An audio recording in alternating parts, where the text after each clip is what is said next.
there was this thing that just terrified me that John recommended, this pre-sale idea. And I was like, this is crazy. And then John was like, well, before that's done, go get a contract and go out to people and try to sell it, and then leave some lines blank that say, I'll be ready to pay when these features exist. And so I did. I was like, oh, I was super terrified at first. And I was thinking I was going to come back with a list of maybe hundreds of features or whatever else. And what I found is that it was super clarifying. They came back and said, if you can get images and help me put this stuff up onto my website because I'm getting scalped by online competitors, then I'm ready to sign right now and even pay an upfront fee before it's ready. And so I came back and I was like, wow, 80% of them said, you got the pricing, you've got the backorder information. If you can put images and allow me to use that for my website, then I'll sign now. Right? So we would have focused on other things, but by going out and saying, you asked them the features they want. Yeah, well, fill this in right here. I will agree to pay when this feature is ready.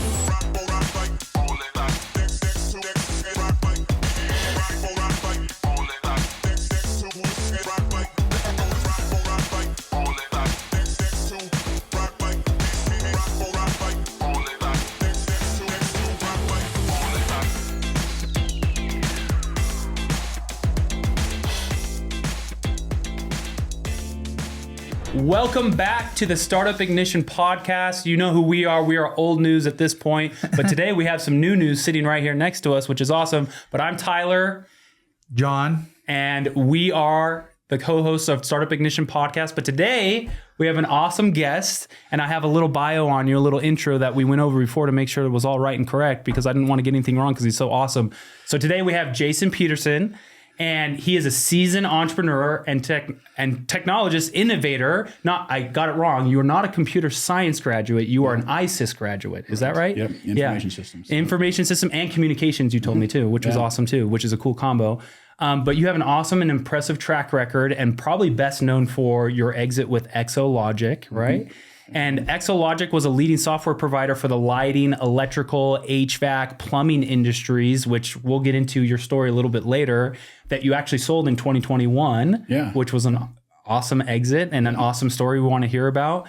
But now you are moving on. You are no longer with Exologic. You are with a company called Noggin, which we want to jump into too. Sure. Which you briefly told me that focuses on process automation for small businesses. So we can dive into that too. But beyond entrepreneurship, you also told me about some humanitarian things that you're doing. And I actually know about the humanitarian experience because it's so popular with kind of this up and coming generation. And, you know, I have children and I've been looking at those projects at maybe something for my kids to do. My oldest is only 11 turning 12. So maybe in a few more years where she gets a little bit more responsible, but what a cool project. And now you are involved with that charity helps build schools, dig wells, and support refugee efforts, but specifically with youth, right? Abroad. Teenagers. Yeah, which is really, really cool. So I want to dive into that too, but okay, so everybody welcome. I'm going to add to his introduction because a lot of our watchers, viewers, and listeners might, especially if you've been to our live boot camp, which we've had hundreds and hundreds of people attend our boot camps and trainings and all that, a ton of my teachings and stories emanate from Jason. Because of his history of where he came from, and he's going to tell us about that. But all along the way, there were little things and principles, things that he validated and found that I work into my teachings. I'm not sure if you're fully aware of that. I don't always say your name or what the company was, but what I learned from that and what you would follow advice and it would go do it and it would work and things like that. And so I just think it's exciting to have somebody who literally embedded, you know, our boot camps, like 30 plus hours of content and teaching. And there is a lot of lessons in that content that come from you, Jason. That's awesome. Well, and all that came from you. There we go. So there you go. But I want to dive into and obviously get into the history, how you guys know each other, the history of Exologic, your entrepreneurial past and everything. But before we do that, we always do a fun kickoff, an icebreaker, we like to call it for our podcast guests, just to get into the mood and just to get into the mode and being comfortable and have a fun interaction. So today I got this game. I had AI help me out a little bit here, but we're going to play 2 truths and a lie. Okay. So I'm going to tell you and Jason, John and Jason both, I want you both to participate, 2 truths and a lie. And these are recent headlines, startup news, political news, economic news, all news. Okay. Okay. And I want you to tell me which one's the truth and which one's the lie. Okay. And I'm going to two truths, which are the two truths. Which one's the lie, basically? Yeah. You identify the lie. Okay. Are you ready? Okay. Here we go. First one. So first round, here we go. Here's the 3 items, the headlines. Okay. An energy company, technology company has technology to vaporize rock, aiming to drill the deepest geothermal wells ever. Okay, that's 1. Okay. 2, a new app developed by a startup claims to predict stock market movements with 99% accuracy using AI. And number 3, a biotech startup announces a pill that extends human lifespan by 35 years pending FDA approval. Which one's true and which one is false? Identify the lie. Okay, again. I'll let Jason go first. Vaporizing rock, stock market AI, or the pill that extends human lifespan by 35 years? I would say probably the stock market AI. That'd be my lie. And I'll say the 35 years. It is the 35 years. Yes. There is no pill that will extend your human life by 35 years. That is the lie. There's a lot of big claims. I know. What's that the gal that was claiming? I don't buy that one. Yeah. Okay. But vaporizing rock's amazing, and I want to know about this AI. Yeah, me too. I want to invest. That's right. I'll tell you that much. 99%? Yeah. That's pretty good. That can predict stock market movements. Okay, so I do have some questions around your background. Okay. And maybe even before Exologic, because the thing that I found the most interesting and what I've heard about the history of you and John and, you know, him being your professor and your whole entrepreneurial career is kind of the unique part of where you have a cool track record of launching SaaS or software in mostly traditional ecosystems or traditional business landscapes, right? Which I think is really unique because that's kind of the thesis around almost our investment strategy, which is, man, if you can modernize or SaaSify or, you know, softwaretize a vertical or an industry, we want to be a part of that because usually that goes over very, very well. And you kind of have that track record. So I don't know where you want to begin because I want to dive into that, but maybe that's a little bit too early. About it's going to school and him taking the class. Well, yeah, maybe how did you guys meet? Well, go ahead. I mean, from a class, but and then afterwards we started mentoring. Right? Yeah. Go ahead. Yeah. So I was doing my undergrad at BYU Hawaii over in Laie. Oh, you went to Hawaii, yeah. Yeah, so I actually did all 3 BYUs. I started it, went back when it was Rick's, and then got offered the Makana scholarship to do BYU Hawaii. Oh, wow. Cool. And I was just doing information systems, and then right before I graduated, my dad lost his job. He was a printer, right, in Idaho. Like a printing press. A printing press, yeah. Just managed a printing company, and we were talking one day, and he says, "Son, you got to figure out how to get into business. Like, don't do what I did. This is not a good idea." Because he had spent his whole career, you know, and then just kind of got, spit out. And so I said, "Okay, well, I better figure it out." And so I went and started looking for businesses that I could afford. And my wife and I had saved, I think, $30,000. We were going to put a down payment on a house. So we were looking around for businesses, and you can't afford much for $30,000. So I ended up finding this bankrupt cabinetry business in Linden, Utah. Yeah. And bought it for, it was a dumpster fire. It had more debt than just like wood cabinets, cabinet shop. Cabinets. Yeah. I know, residential cabinets. Yeah. I still don't know anything. I don't know how to make a cabinet to save my life. But I went in and I paid $17,000 for that. And so that, and I wish it was more sexy than or sound. It was just that it was what I could afford. Right? And, ended up getting it turned around and sold it about 15 months later for just under $900,000. And, oh, wow. And again, it sounds more impressive than it really was. It was just, I walked into this and the only thing I knew was systems. I didn't even know how to run like QuickBooks or whatever. And I still don't know anything about wood, but information systems. I just went in and said, okay, well, why are we doing it this way? And why are we doing it that way? And inserted systems and it just took off. So you just systematized the whole cabinet shop and made it more efficient and grew it. And and part of the reason is because I sucked at everything else. Like one day they took me out and they're like, how about you install these knobs and handles on this job? was like, oh, okay. And I spent the whole day trying to like get the knobs and handles on the kitchen. Like manual labor, just tedious work. Yeah. And still got it wrong. Yeah. And they came in like 20 minutes and had the rest of it done. Yeah. And so they're like, well, let's not ask him to do anything tactical. So, but what you were doing was Michael Gerber's book, The E-Myth Revisited, which is a legendary book and people should read for that type of business. It says what you want to do is systematize things and bring in discipline and systems. Even if you don't know how to make widgets, it's more important that you know how to work on your company than in your company. Yeah. Does that make sense? Mm-hmm. And that's what you did. And you turned 17,000 into 900,000. That's pretty amazing. Yeah, that's a great multiple there. And it was, I got really lucky because it was out of necessity. That's the only thing I had to offer. And so then another company. So I've actually done 12 bankruptcy turnarounds or troubled business turnarounds, and one of them was this lighting store over in Orem called Hann Lighting. Yeah, that'd been around since the 1950s, and they knew everything there was about lighting. You didn't start it. You walked in on that business too. Their stores, they actually gave it to me. I didn't pay anything for it. They just didn't. They just wanted to walk away. So they said, "Listen, that's cheaper for them to give it to you than shut it down, than to go bankrupt." Yeah.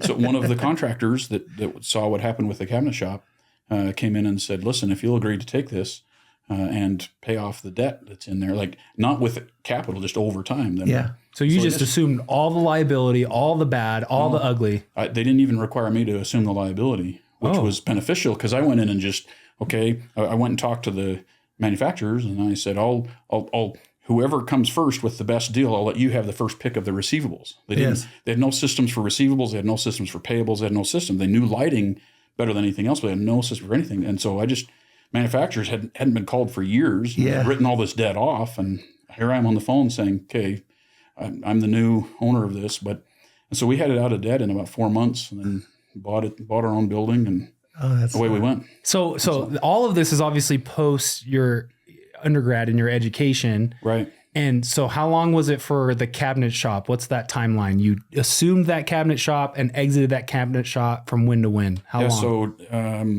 I actually finished the acquisition in April of 2002. So right after 9/11, so the economy was just in the tank. That's a tough time, So I went and bought that and sold that 15 months later. Wow. And then I had acquired Hann Lighting about 2 months after. So 2004, acquired Hann Lighting. After you exited the cabinet shop. Yeah. Okay. So it was where did you take my class in this? So that was actually the executive. I did the executive MBA, right? Oh, you did the MBA program. Was Reed Quinn in that class too? Yes. Yeah. So I taught the executive MBA twice, and this is a little secret that the regular daytime MBA, they actually don't go start their businesses. Yeah. The executive MBAs do, and the undergraduates do. Yep. And so, Reed Quinn was in that class when the Olympics was on. I remember he started the KT tape from that class. Exactly. Yeah. That's so fun. Yep. If it hadn't been for that class, I almost certainly wouldn't have actually taken EXO, anywhere.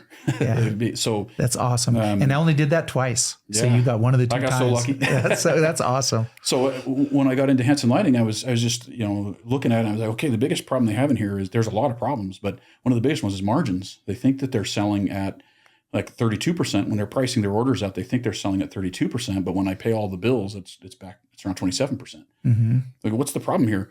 And so I went in and started looking around, and what it was is all information in the lighting industry, price changes and everything were being passed around through paper.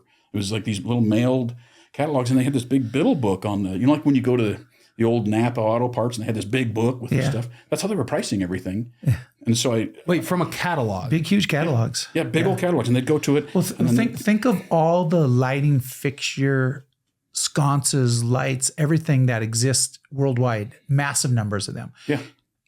You can't put all of those in your showroom. Yeah, so how in the world are you going to, but people do. You did this when you went to build a house, you went online because it was later. No, I actually went into Hann Lighting. You did go into Hann Lighting? Yeah, one time. I didn't buy anything. Sorry about that. Yeah. So whoever my salesman was, I apologize, but don't make me turn this car around. I went in there to just, because you had a showroom, it was easy to go and see and actually see it physically in space. But the whole industry had to work on catalogs, because if catalogs, stacking them all up, probably were this high right with thousands and thousands of SKUs and products, and you could hold one fraction of 1,000% in your showroom. So right? explain that error in your margin from the 32 to 27. 37 to 27. Yeah. So yeah, 20. So what was causing it? Right? What was causing it? So if you think you're pricing off of one price and they've sent an update, but it's in your mailbox or the mailman,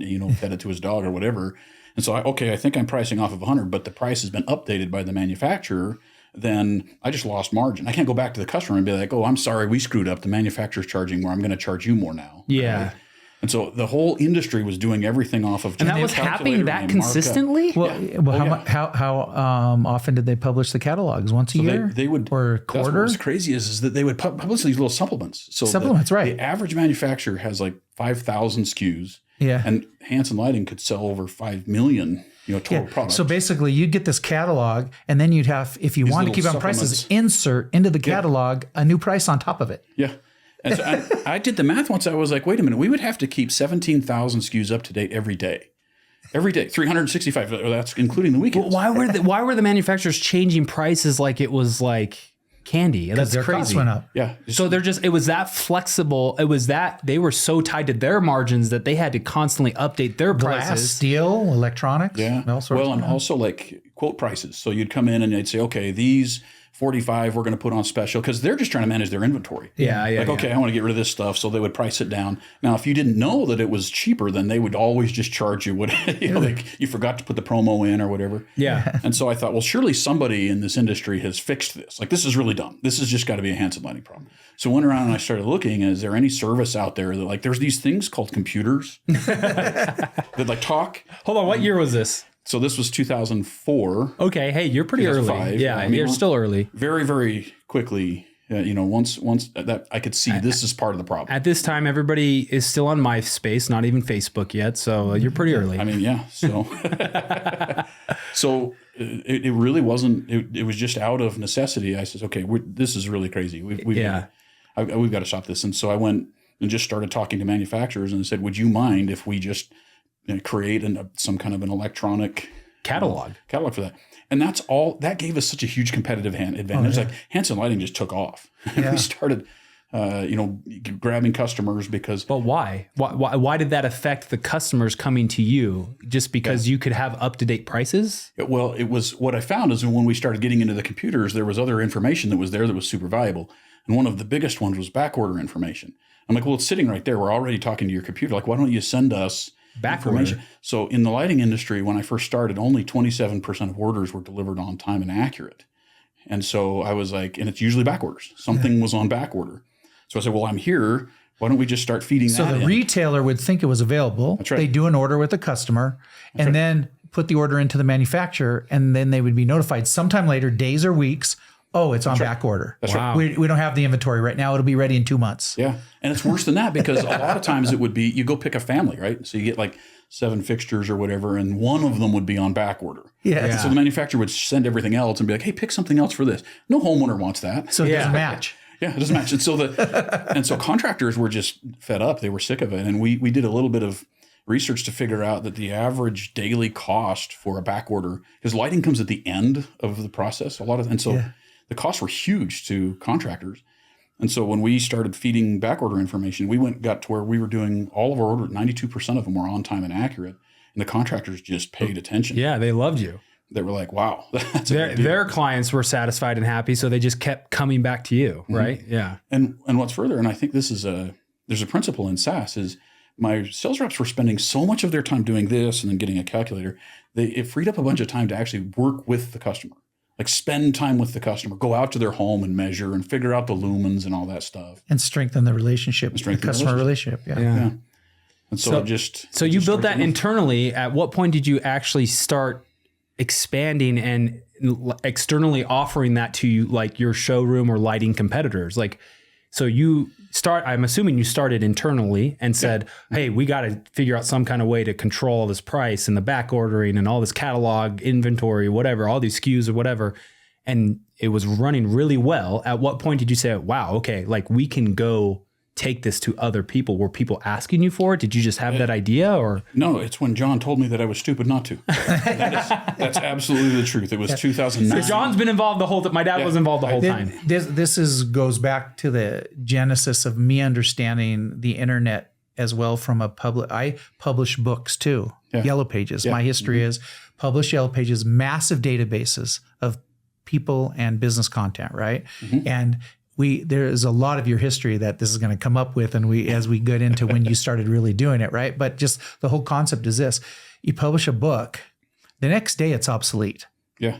Because of, in your industry, for my industry, it was the next day a business opens up on, University Avenue, and it's not in the book that was printed yesterday. Yep. So now we have to wait a year for that to be in a book, right? That's a problem. And that's the same with these catalogs and your price updates for manufacturers.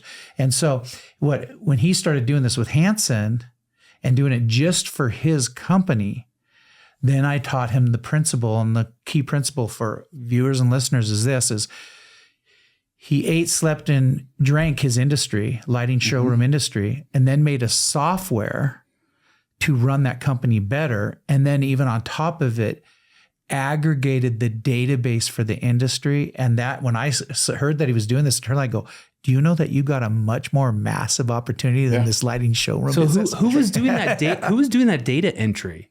Who was taking those catalogs and digitizing them? So like that was the beauty of it is that most of the manufacturers had accessible databases. Like they had APIs that we could plug into. Or give you a CSV file in Excel. Gave us a CSV, and then we would just push it in. So it was generated. He literally went around, Tyler, this is what's amazing. He went around and asked all the manufacturers, hey, I'm trying to aggregate a database, and I'd love to have your data on file so I can sell more of it. And they go, oh yeah, here's all my data. And they just give it to you because they wanted to be listed. Yeah, we didn't turn it. This was the pitch that I made. But no aggregated, concentrated database in the lighting showroom fixture industry existed. There were like little pockets. Of stuff, but this was the first one that had come in and said and used almost exactly. I said, guys, manufacturers, I want to sell more of your stuff, and all it takes is for your catalog not to be on the counter for me to not sell your stuff. We can work out all the programs, and I can have promos, and I can pay my people extra, and all it takes is for your catalog not to be there. If you digitize this, I can guarantee that your catalog is at the top. And they were like, why wouldn't I do that? And so at first it was purely a Hansen Lighting thing. I didn't even think to turn it into a SaaS application until 2009. We're in doing some kind of a group project. In 2009, the housing bubble was just everything crashed. Yeah. And I'm talking to John, and he said, wait, have you thought about like going and talking to other showrooms about paying for this? And I was like, for like, and he. Yeah. For the digital catalog. Right, for this digital catalog thing. Yeah. And I was like, sure I have, John, sure. So then I went and I did the lean startup thing. I went and bought plane tickets and started flying out to other lighting showrooms and walking in on them and saying, what do you think? Is this a thing? And they got livid with me. They're like, how dare you show this to me and not give it to you? Like, when is it going to be ready? Yeah, they wanted to buy right then and there. I actually had one lady that was like, don't ever come back in here until you're ready to come in here and let me use this. That was some good validation right there. Yeah. Okay, maybe and then I was really dumb. Like I started out with like, okay, how about $99 a month? And everybody I was actually even dumber to begin with. I hired a salesperson. Like I didn't do the founder go out and do it. And I hired a salesperson. He kept going, well, no, nobody's willing to buy it. But then I went and bought a bunch of plane tickets again and just went in and I started at like $99 a month and had everybody was signing up. And I thought, okay, that's too cheap. So I kept raising it up until I got to like $600 a month, and still 72% of them were saying, sure, let's do this. That's great. But so it wasn't until it's 2010 when we actually. So what was the peak, or as far as you know? Well, even before the peak though, I want to go back on a question you had, Tyler. It's very important because he had the job of getting all this data aggregated into one database though. Mm-hmm. And he went in and wasn't just selling access to the catalog, so to speak. Then take the company more. You were getting to it, then you added on and said, hey, they have no e-commerce presence. Maybe they want e-commerce. Yeah. Tell them all that, everything you went through. So first was you were building this database that made Hansen Lighting better. Yeah. And then you said, hey, Mr. Showroom in Kentucky, how would you like this database to make yours better? Oh, what else can we do? Go on that path because it adds on top of it more. But essentially it was just building out and digitizing the process that had manually existed for years, and you just brought them into the SaaS era. He gets to that. But first it was getting the data. Once physical data that's just printed in catalogs is into a database, now you can do a lot of things. Yeah. What was the next thing that you offered the Kentucky showroom owner?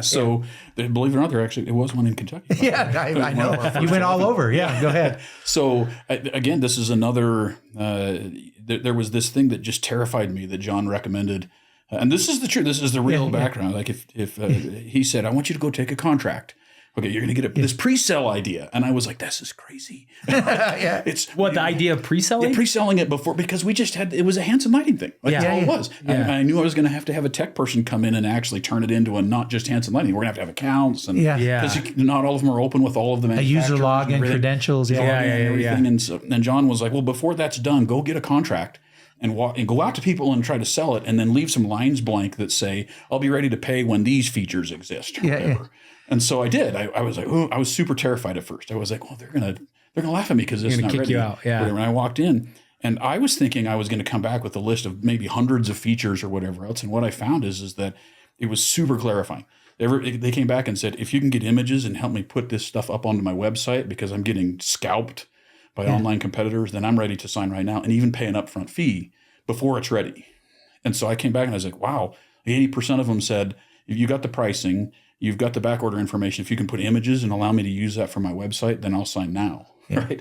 So we would have focused on other things, but by going out and saying, you asked them the features they wanted. Well, fill this in right here. I will agree to pay when this feature is ready. Okay. So what happened, Tyler? That's great. What happened is he started then becoming literally the presence of these showrooms. He was running the technology for all of these showrooms and their front-facing showroom online to all their customers. Yeah. Right? So powered by Exologic. Yeah. Were their customers ever interfacing with Exologic, like going on and like picking out lights or putting in a cart or like having some kind of shopping experience, or was it all internalized showroom software? No. So it actually evolved into that. We got to where we were doing 1,500 searches every second. Yeah. Like people, as a matter of fact, if you go to Amazon, for example, and try to find most of the lighting manufacturers, they're not there because there's showrooms so quickly got this much more powerful database than anybody else had, right? And so we did eventually build it into a point of sale where you could put orders together and it would calculate all of the margins and tax for you and all of that. So Hanson Lighting in Orem, this guy in Kentucky, Joe's lighting showroom, is powered by Exologic for their entire online e-commerce and presence. Yeah. And that's what it grew. And so now back to my peak question. Well, like how many lighting showrooms did you eventually sign up on this product suite that you eventually built out? And maybe give us an updated timeline. What year is this and where are you at with the Exologic timeline? Within a year, we were the largest technology in lighting. And by the end of the second year, we were larger than all of the lighting specific software combined. Yes. So what was so exciting, I get so excited to tell the story too. He came to me one day and goes, John, we have one competitor bigger than us. And then like a few months later, he comes back and says, we're now bigger than that competitor. Then a few months later, he comes back, we just acquired that competitor. They sold to us. For nothing down. They sold to us for a percentage of profit. Because he was doing so well. Because you were doing so good. Yeah. And they the competitor was spending millions on marketing, and we were just doing the in the trenches lean startup stuff. Yeah. Like just to get out there and win it, So the better product won. Yeah. Yeah. Mm-hmm. So there's about 2,500 lighting showrooms in the United States. And at one point, about 800 of them were just running almost everything off of our system. And I got to assume as you were adding features and more product suite and more capabilities, that average revenue per year, per customer, per month was going up. That was one of the mistakes that I made is that we just sold the whole thing as a big package. Yeah. So features became liabilities. Like I learned that Exo taught me a powerful lesson, and that is the innovator's dilemma. We were adding things and making it more complicated, and that actually started to slow the growth because it was super simple in the beginning. Yeah. You have a data problem, this fixes the data problem, and it does it for your website. And when we made it more complicated and started adding more complex. It actually reduced the The value. unsophisticated lighting showroom owners didn't know what to do with it, kind of. Yeah. And it's true. People think, oh, we got to make it so feature packed with 12, 14, 16 major features. It's usually only 1, 2, or 3 features that drive the hair on fire use case of your customer was your top 1 or 2, 3 features. Yeah. They would buy even if you had no other features. And we come across so many entrepreneurs that think they need to build this massive product suite on day one. That's like, oh, my customers need 20 different things that are going on. No, let me identify the simple. Let me do this with you. MVP, right? Yeah, let me do this with you. Okay, pause for a second. For all of our viewers and listeners, okay, we run a pre-seed venture fund, Startup Ignition Ventures, as well as a Startup Ignition Boot Camp and Startup Ignition Academy. But imagine, Tyler, if go back in time or just had somebody like him walk and say, hey, I have this lighting showroom. I found some weaknesses in the lighting showroom industry, and I did this and made my lighting showroom better. And then it became something that other lighting showrooms wanted, and they would buy it too. And it's a SaaS solution for workflow management for running a lighting showroom. How excited would we be? Oh yeah, that's like literally bread and butter. Would be. That's what we look for. Yeah, that's why I said at the very beginning of the podcast, I said, I want to go from that traditional business that you acquired or adopted, essentially, you didn't pay anything for, and SaaSified or digitized and brought management software to it. The founder market fit. Yeah, your founder market fit on that alone of like understanding and running a lighting showroom and then creating lighting showroom software is like one of, I think, your biggest factors of success, because you were your own customer. You built that internally and you said, this is exactly what owners like me need and want. I'm going to go and exactly build that. Here's one of our most exciting companies that we're invested in right now.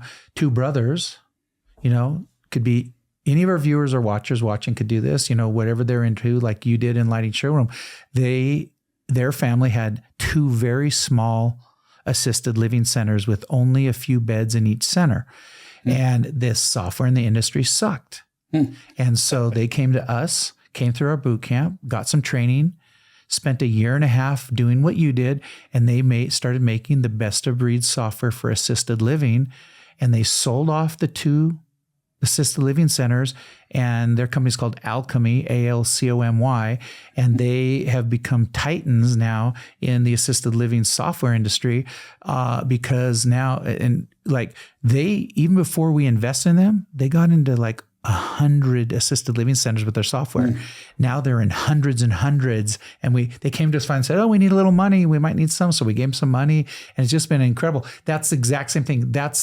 That is so powerful to take somebody that knows an industry and then makes the workflow management software. Just think of what you did was amazing. Yeah. Think of your experience of just in scalability, like what you did for yourself of you have a lighting showroom. Think of getting that kind of revenue line in lighting showrooms, like literal traditional lighting showroom locations and selling throughout the country, right? How many locations you'd have to have 20, 30, 40, 50 different lighting showrooms and be this massive conglomerate, huge operation versus the scalability of the SaaS management software that you created, right? It's so cool. So there's more now. Okay. So in other words, the bottom line is, Jason, you became the kingpin of the lighting showroom software industry. There's no doubt about that. But then you realized the TAM, or the total addressable market of that, was small. And then what did you do? Well, and you tell any other story in between there, but the next level, but keep going. Well, there is. So there's another leg to it that is useful. But going back to what you were saying, that you can't emphasize that enough. Somebody being able to walk in and say, my showroom went from this margin to this one, and then to give another showroom owner an aha. Here's why your margin is where it's at. Yeah. And they're like, I guess I never thought of that. It's because of your price books. Those books over there, that's the devil. That's what's. And it was the easiest sell. It was the easiest sell. Yeah. So, And Hansen was very aspirational because today it's one of the top distributors of lighting in North America. And so there's this aspirational story that is like, I went from where you are to where I am now. Yeah. And here's this aha as to why. And by the way, and this is the thing is, people don't buy the ability to do stuff. This is the problem with a lot of SaaS companies is they sell this feature and you can do this and you can do this and you can do this. People buy not doing stuff. Yeah. Because of this, you won't have to do this. You won't have this little calculator thing and all. You won't have to do that. anymore. Yeah. And small business owners, they buy It's not the benefit, not the feature. right? Yeah. It's what they don't have to do. So I walk in, you can get your margin up by not doing something. Yeah. It was the easiest sell ever. It really, in 2009, when the housing bubble, 30% of lighting showrooms went bankrupt Yeah. in the United States. And we were just climbing like crazy because, and the bankruptcy percentage among our customers was like a fraction of what the rest of the industry. And we started pointing that out. Because of margin. It's people that are getting more efficient. That's a lesson for our viewers and watchers. One of the most important things in entrepreneurship is understanding your gross and net margins and really understanding what that means. Yeah. Well, that's actually how the birth of Exologic apparently happened. You were looking at your margins and understanding, why am I losing so much, or why is this so off? Right. Yeah. It's great. Yeah. So one other thing that we did that was kind of cool and surprising is we launched this little thing called ExpertEdit, where we said, okay, well, we got all this manufacturer data that's coming in, but occasionally my sales reps, I was just responding to my sales reps, they see an item that's in the database and they feel like that the information isn't robust enough. Yeah. And so we put this little E2, like an E squared. Hey, if you click on this, you can go in and edit it and update it or whatever else. And I thought every once in a while somebody would go, oh, these lighting showroom owners that knew lighting better than anybody else would go in and they were fixing thousands and thousands of SKUs every day with people that know this stuff better than anybody. Yeah. So within like 6 months, we had the most robust, enriched database of lighting information. That's something, even if somebody came in with unlimited funds, said, hey, manufacturers, give me your data. I want to build a database. That would be very hard to replicate what you had going. We started selling data back to manufacturers. You did? Because you corrected it. Because the people that actually understood the lighting would go in. I had one company, like they went in and they fixed an entire catalog overnight. So retailers would fix manufacturers' own data. Yeah. And they weren't doing it because they were in love with the manufacturer. They wanted to put it on orders. Yeah, so they wanted to have it right. And they're like, I know the lumen's on here. Why isn't this in here? So they'd go in there and put all this stuff in or whatever. And clean it up. Yeah. I won't say who, but we had a gargantuan retailer come and say, what would you charge us to buy into this data? And I had to turn them down because I felt like that wouldn't be fair to all of these mom and pop lighting stores. So we told them no. There was a gargantuan amount that they were willing to pay because they're like, nobody on our side could ever get this kind of data. How are you doing that? And it was like we spread it out, and when a whole bunch of experts do this is why even today, when you're talking about SaaS companies, at the end of the day, you have to keep in mind when I accumulate the data I'm going to accumulate, it's going to be worth something. And it's going to be it's at very least a competitive differentiator that will keep you at the top. Yeah. And it could actually have a monetary value. Yeah. So one of the things, so we then started expanding. We had a lot of lighting showrooms also owned like electrical wholesaler, and they would do flooring or whatever else. And so we didn't have to go in and force our way into stuff. We had to resist our way into stuff, like because we had a lot of, like lighting showrooms would come in and say, we need you to do this for what we have another division over here. We also do flooring. We need you to do this. And we would resist it until we couldn't anymore. You were getting constantly pulled to look at other verticals. And so once you had enough mass or enough movement towards flooring or electrical components or whatever, you would start cataloging all of that as well. You moved into those industries. But the bottom line is, I look at it this way: you kind of cornered the market in the lighting showroom industry. Is that right? Yeah. You were the dominant number one. You bought your previously number one competitor, and you, like you said, you were bigger than all the others combined. Yeah. That's like AWS is today in its business, and so that's a very powerful position. And then you said, then finally, everybody's asking you to go into other verticals. Then you finally said, maybe we should go into other verticals, and you did, and they were also much bigger. Yeah. That does highlight like. There was a couple of mistakes that I think will be good for, like especially newer SaaS. Yeah. Tell us. We like to hear the good. Yeah, we want to hear the ugly stuff. One of the big mistakes that I made, and this was all on me, because I had some people within the organization that were a little bit hesitant. Is I said, well, let's go into electrical wholesale, right? I mean, it's like 11 times the size of lighting. think about how many electrical wholesalers you have, Codell, and you have, like all kinds of them around here. And so I purely looked at the market size, the TAM. I only looked at the TAM. The total market though was 11x. 11 times lighting, right?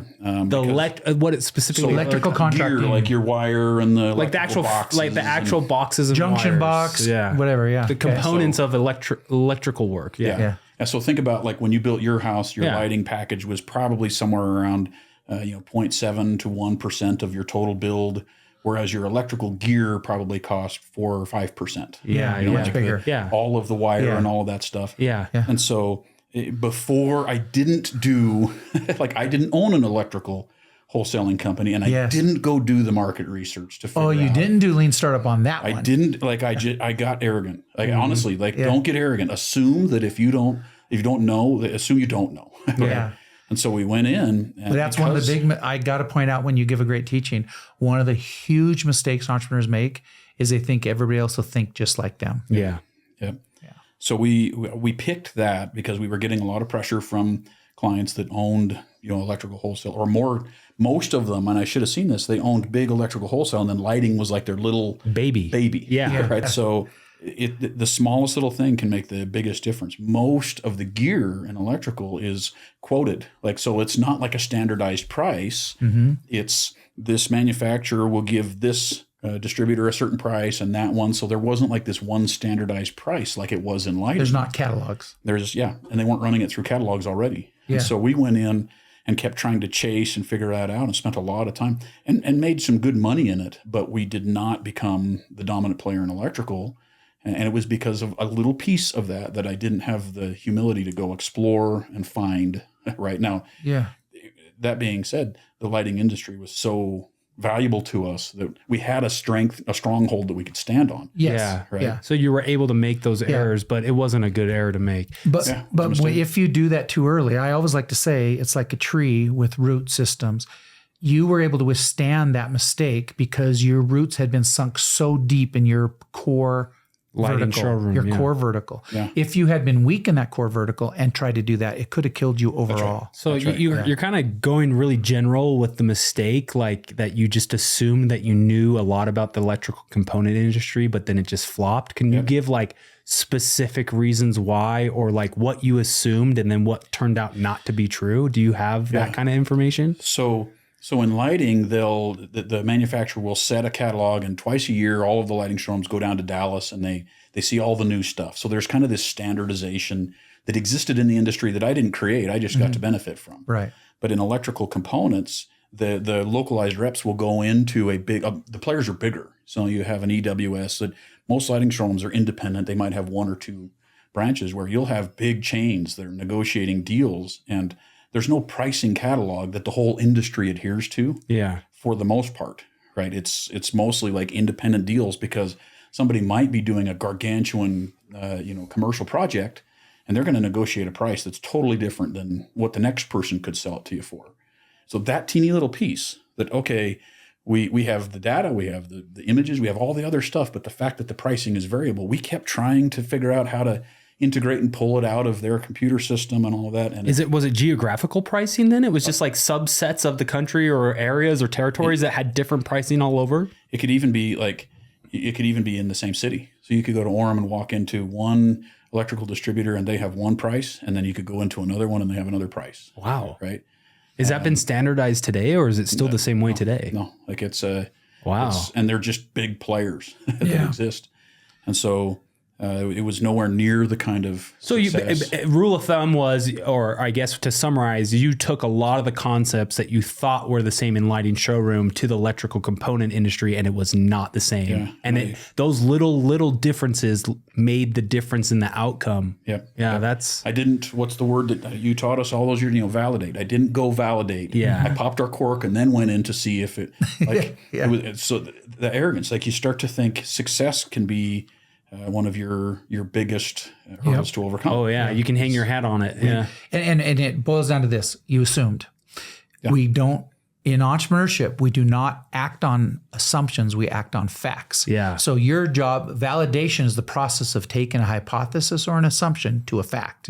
My dad and I, we teach this stuff all day, every day, right? The podcast is for new budding entrepreneurs who want to learn these principles, right? We talk to entrepreneurs all day, just like you, and hear these war stories. He was a professor at the university level teaching these principles for 12 years. I've grew up around them, and we still make horrible mistakes in entrepreneurship. And a lot of it comes from that mindset. And I just recognize this because, I've had exits. I've been able to build up companies and have great liquidating events and, generation of wealth events, right? And when you have those, or at least in your case, having so much success in the lighting showroom industry, you kind of do ride a high horse a little bit. And you think you have this kind of gold Midas touch for a little bit of time until you're humbled again and you're shot back down and you fall off the horse and you're like, okay, I cannot assume things anymore. And I've done that so many times while building, after building, moving on from project to project, venture to venture. And it's just a hard thing as humans. We just have a ton of greed and we just think we are the coolest thing since AI LLMs or sliced bread, as the old people say it, right? Old people like me say. Yeah. But I'm just saying everybody goes through that, every entrepreneur. So that's a very relatable error. So after the electric contracting, what happened? So okay, learn from our mistake. And that's a lot of times that's one of the keys to it. I believe, my own opinion, is a good entrepreneur.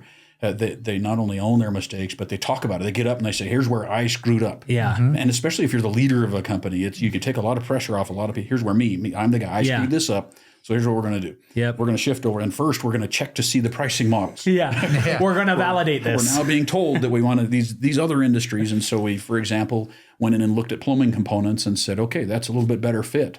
And so started moving our way into plumbing. And that was growing really rapidly. And then we got acquired. Yeah. Because they could see, wow, there's this whole new... So plumbing contracting and plumbing fixtures and all that was better. Was that bigger than lighting showrooms by a similar?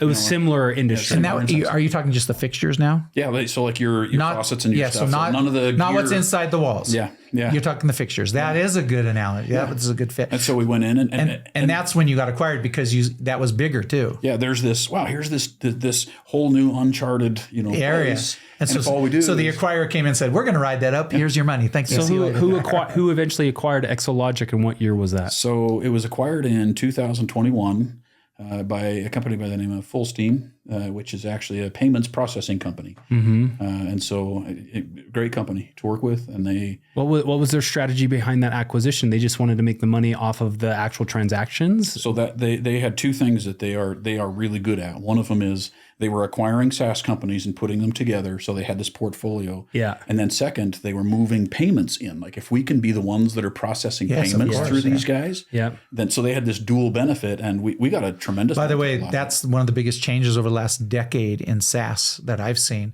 Is it used to be that SaaS companies were really late to the party in terms of saying, "Hey, we can make money from payments." Yeah. Now we're seeing pitches where that is the revenue line. That's part of their plan from the start. Yep. We're going to have a revenue center of payments. Yep. Yeah. It's one of their channels. Yeah. And we hadn't done anything with that. Yeah. And when I looked at it, and I thought, so that's what they were seeing, and they said taking advantage of. That's really cool. Wow. So Exolights was the product name for that. Yeah, Exologic was the company. Exolights was what handled lighting showroom. What did you call the plumbing What's one? Exo, by the way? So honestly, it was just one that I thought, X's and O's on a chalkboard. I was like strategy. It was. It wasn't loves, hugs, and kisses. My wife later was like, "That was a really dumb name." And I was thinking like experience operations. But did you have a vertical name? I'm just curious. A vertical name for the plumbing when you went into plumbing? Originally, but we ended up finding that was a liability, and so we ended up. What was it going to be? Exolights. It was just going to be Exo Plumbing. Oh, really? We're really creative. But did you use Exologic or Lights more? Exologic ended up becoming just the name for everything. You didn't even use Exolights that much? Yeah, we actually sunsetted that. And just you did? So Exologic, that makes sense. Yeah. I like that. I like that move. Well, speaking of naming, here's a little quirky story for you. So back to one of the lessons that we learned is I said, okay, we understand this industry really well. And I had kind of retired from Exo and turned it over to another person, my CTO, to run it. And he was running it before the acquisition, and so then I started another company that was in lighting. I thought, what's another problem that Hanson Lighting faces. Yeah. And that is like marketing. There's no good way to keep yourself out there on like social media or whatever else. And so we started a little, company called Lit Living, which I'll come back to the name of that for a minute.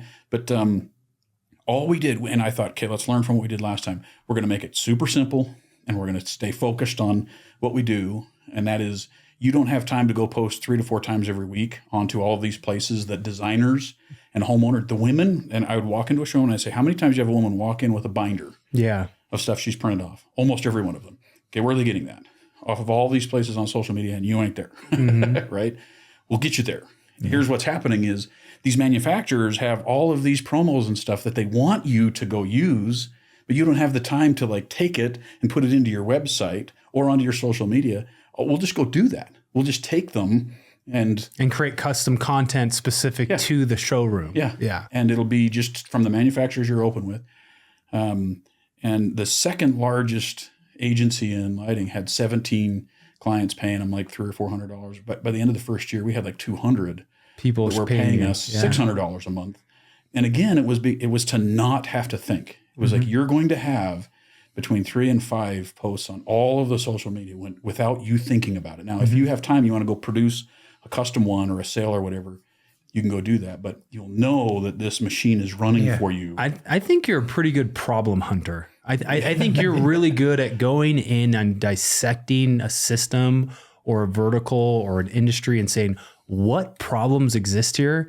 Because that's what you've been touting almost this whole podcast, which is like your approach to business is like letting the owners or your customer do less, like take responsibility away, take stress away, the hair on fire bring principle. them the benefit without adding to their workload. Yeah. And it's like, you're really truly what it is you're finding a problem and you're just solving that problem for them. So what was the name thing you wanted to Lit Living. So like, I didn't know that with youth, like lit is a thing. Oh, yeah. The URL was available. So I went by Lit Living and we had hats made and everything. And I'm walking around and all these kids are coming up like, hey, cool hat. Where'd you get that? I'm like, it's a lighting showroom software. Like Lit Living was this brand thing, and I had no idea that lit is that's like, so lit, bro. That's so lit. And I had like tons of them, and I'm like, why did I sell that brand? So, anyways, that's how out of touch I was. Lit Living. Was that litliving.com? Yeah, litliving.com. And we had that totally could have been like a Snapchat competitor or something. Should have done it. That's hilarious. It was just boring. So Can I share one story? Yeah. Okay. So I remember you and I going to near your office. We went to lunch. Sizzler. At Sizzler. We had some of our sounds like you know exactly what he's about to talk about. But we had our advisory meetings there several times. Oh, it's Sizzler. But there was one time, and literally, I have a lot of experience in this. So getting this data in from the manufacturers, putting it into a database, clean it up, making sure it's consistent and good and clean data. That's a hard job. So you actually had a team doing that in your office there. And it was like a team of 4 to 7 people, if I remember, something around that size. Is that about right? In the early going. And then you were building technology and having to build this, SaaSified system to provide the e-commerce storefronts for hundreds and hundreds of lighting showroom customers and clients, all this going on. And you had one CTO that had been with you, and you realized that you need to maybe go with somebody else or a person with more skill, or just that it had risen to the level of needing it. And we'd always been so frugal, and you and I talking about being frugal and lean startup one time. And one time I just remember when you came to me and said, you found somebody who's good, but he wants too much money. And I remember at that Sizzler, it shocked you because I said, you've got to pay that. You got to pay what he wants. And I go, that's you're needing, because you told me where your revenue was. And I go, you can't have this much revenue and not have your CTO up to snuff with what you're doing. You've got to make that happen. You need a capable And this is where the person. market's at. And it was, for back then, it was a lot of money. He was asking for a lot of money. Yeah. And you go, John, you've always told me to be frugal, and now you're telling me to be spendthrift on spending this money on a person. I said, and what did I say to you? I don't know if you remember. I said, you can't afford not to do this. I remember you went even further. You said, look, I'll tell you what, if let's say it doesn't work out, you go and hire, this is the right guy, and it doesn't work out, then you get to blame me. Like you were coming, you can blame me. I'm not going to pay you back or anything, but you can blame me. Yeah. And I was like, okay, well, I guess I'll do it. So And I also told you the risk is what? Your increase of a few months if it doesn't work out, of extra pay or something. But I remember what happened. 30 days later, you called me up after you did hire him and got him in there. And what happened? Yeah. You were So at the end of the day, again, because what was happening is we were getting hit by we were big enough target. Now we were getting hit by denial of service attacks. Oh, We had a whole lot of stuff going, and I didn't know how to handle it. Yeah. And what it was doing is taking me away from promoting, selling, and that's what you were saying is that your biggest cost is not solving this. Yes. You've got this opportunity cost, and you're just not even adding that up. Yeah. You need to start thinking about opportunity cost. But I remember you kind of telling me within 30 days or something, the whole tech arena was whipped into shape. Yeah. And that's just what you had to do. That's, by the way, happened. One of my greatest investment of all time was a golf software company. Same thing. They had a founder who was a CTO who actually came to the other business co-founders and said, this has outgrown me. I can't handle this myself now. It's bigger than me. We need to get a stronger CTO in. Imagine that. That's pretty amazing, right? Yeah. And I actually helped them get that CTO, and they got that CTO, and same thing. 30 days later, they turned our company around, and we now can go to the next level. Because you were at the same thing. You had amazing revenue in what you had achieved, but you were not going to go to the next level unless you did that. Yeah. Does that make sense? Was that Joel you're referring to, or 4Up? Was that Evan and Joel over there when they hired Brendan. Yeah. You know, I don't know if you remember this, but you sent Joel over to talk with me. Yeah. And we met at the Ruby River Steakhouse. Oh yeah. We sat there. So and he came in and he was like, well, John's telling me that, before they had started stuff, he's like, the pre-sell and I said, do it. Absolutely do it. And Joel, I could just see, he was like, okay. He went, and that team went and did it. Yeah, I know. Exactly. And boom, they there's principles at work, right? Yeah. So, but anyway, this is an important principle. There is a point where even with the software company, there's a tipping point. Where you have to say, okay, what are we doing here?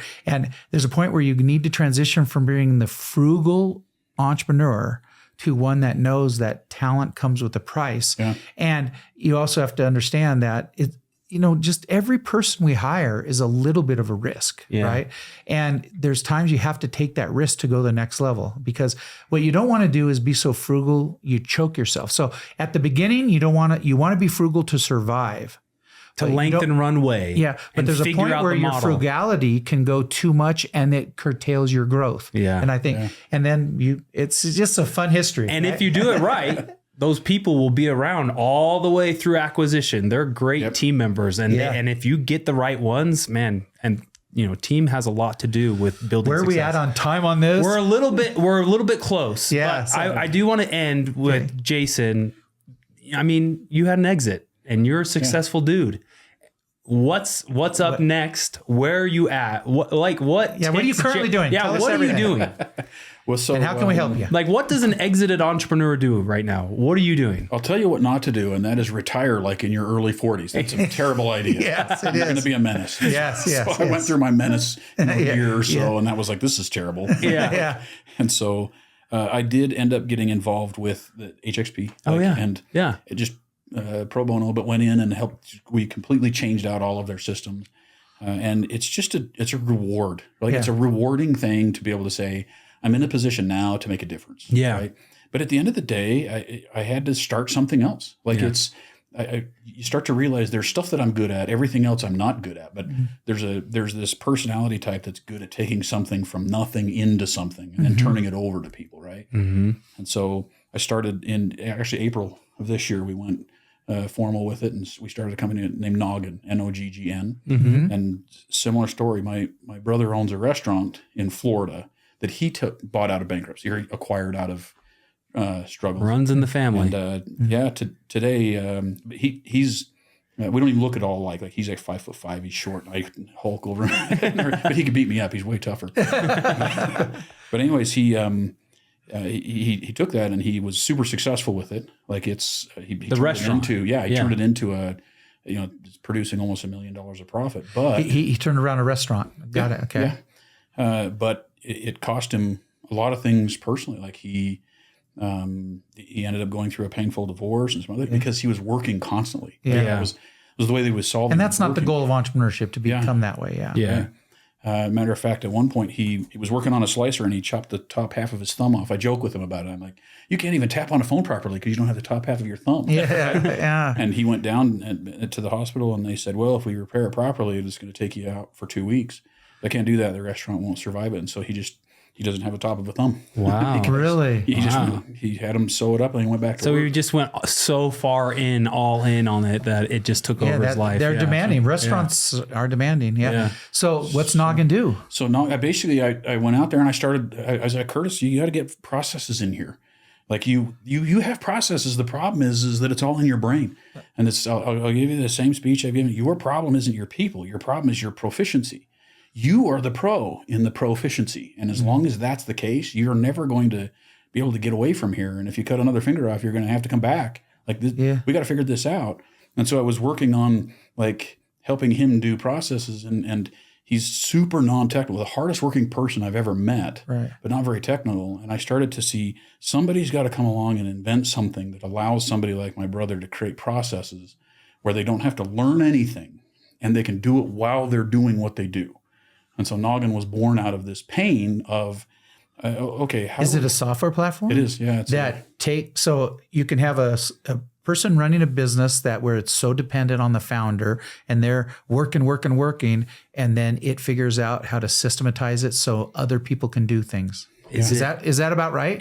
I want to know about that. Is it AI? So yes and no. I'm an AI user, but somewhat of a skeptic, right? Yeah. So the quick version is that we wanted to make it so that he could walk along and see, like, okay, here's a box of potatoes that's not put away, and take a photo and speak into his phone and create a task for somebody, and then AI would start to accumulate those and turn it into a process. Yeah. Okay. Because every Tuesday you seem to assign this, right? Yeah. So we wanted it to be set up so that it was like as easy as an Instagram. Like go along, and all you're doing is right now, just instead of walking over and saying, hey, Bill, put those potatoes away and remember to rotate the stock and you've got to write the expiration date. Yeah. Speak it into your phone, right? And then send it over to Bill. He's going to have a task. Send it over to him. And if you want to, you can have him take a photo for verification. Well, that seems like it could potentially have way far implications. For instance, like one of the things we teach, again, in our boot camps is that it's super important for founders to systematize, even in a software company, okay, not just a restaurant, right?